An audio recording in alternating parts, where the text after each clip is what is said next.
आप दीपोभव में आप सबका हृदय से स्वागत है। नमो बुद्धाय।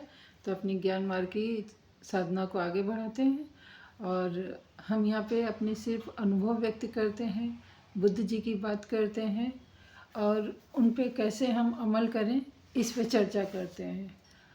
आप लोगों की जानकारी के लिए बता दें, मैं किसी संप्रदाय, पंथ, संगठन या किसी दल से मैं संबंधित नहीं हूँ।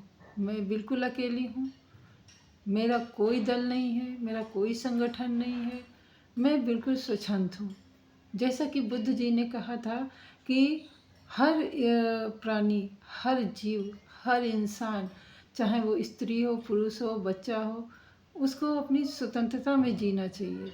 तो बस हम अपनी स्वतंत्रता में ही जीते हुए आप लोगों से चर्चा करते हैं, बात करते हैं। यहाँ पे आपसे बात करने का या वीडियो बनाने का मतलब ये नहीं है कि मैं अपने विचार आप पे थोप रही हूँ या मैं अपने विचारों के अनुसार आपको चलने के लिए बोल रही हूँ या फिर मैं ऐसा कह रही हूँ कि नहीं, जो मैं ही हूँ वही सही है। मैं बिल्कुल ऐसे नहीं करना चाहती हूँ।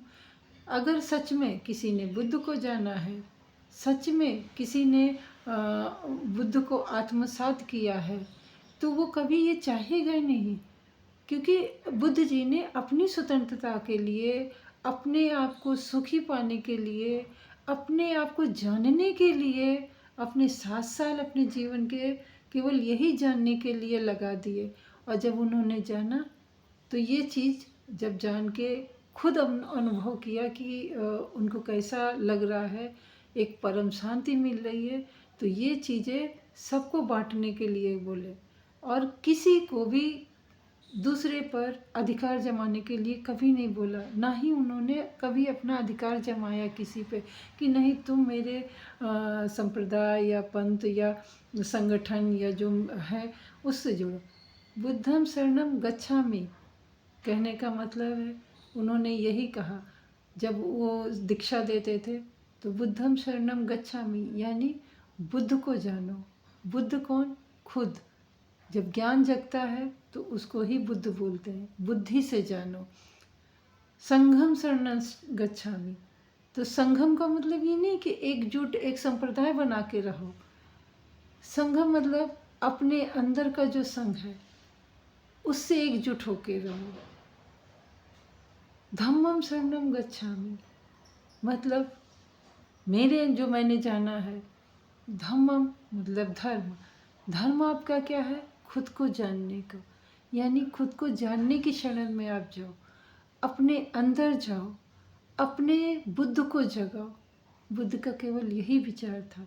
आजकल के लोग बुद्ध के विचार को धर्म में परिवर्तित कर दे रहे, संगठन में परिवर्तित कर दे। ये उनकी नासमझी है। मेरी आप लोगों से, सबसे जो भी वीडियो देखे उनसे निवेदन है कि आप ये सब बातें फैलाने से पहले आप बुद्ध को जानें, आप बुद्ध को पढ़ें, आप बुद्ध को देखें, आप खुद बुद्ध बन जाइए अपने अंदर। देखिए आप में से क्या आवाज़ आ रही है, तब आप किसी पे कमेंट करें, तब आप किसी को आलोचना करें। क्योंकि हम इंसान, हम खुद की हूँ ना हो, कहने को हम बोल देते हैं। ज़बान एक बहुत चिकनी चीज़ है, बहुत जल्दी फिसल जाती है, परंतु जो ज़बान से शब्द निकलते हैं वो लोगों के हृदय में घाव कर देते हैं। ऐसा घाव करते हैं कि वो भरता नहीं है, भर भी जाएगा तो निशान छोड़ जाएगा।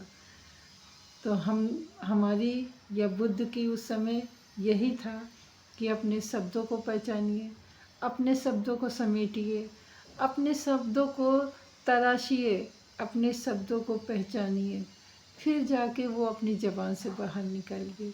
क्योंकि जब इंसान अपने आप को जान जाता है, सत्य को जान जाता है, प्रकृति हमसे क्या चाहती है, हमारा जन्म क्यों हुआ, जब वो इस बात को जान जाता है तो ज़बान का काम खत्म हो जाता है।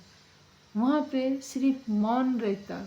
मौन, वो जो जागा हुआ इंसान रहता है, जैसे कि बुद्ध ने मौन ओढ़ा, मौन बिछाया, मौन खाया, मौन रहा। तो जब इंसान खुद को जान जाता तो वो सिर्फ मौन का धारण करता और किसी चीज़ को नहीं।